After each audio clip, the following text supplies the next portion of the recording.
অনেকদিন ধরেই নিজের নামের প্রতি সুবিচার করতে পারছেন না বাংলাদেশ ক্রিকেটের পোস্টার বয় সাকিব আল হাসান।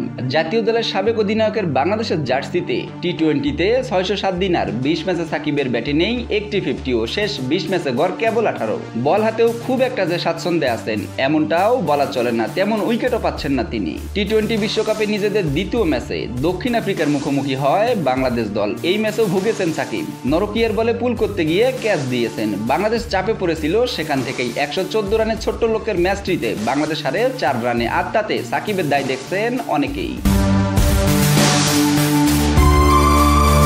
খেলা শেষে ক্রিকবাজের আলোচনায় সাকিবের উপর এক প্রকার ক্ষোভ ঝাড়লেন ভারতের সাবেক ওপেনার বীরেন্দ্র সেহবাগ। সাকিবের অবসর নেওয়া উচিত বলে সরাসরি মন্তব্য করেছেন বিশ্বকাপ জয়ী এই তারকা। তিনি বলেন, আমি আগের আসরেই বলেছি সাকিবের আর আন্তর্জাতিক টি-20তে খেলা উচিত না।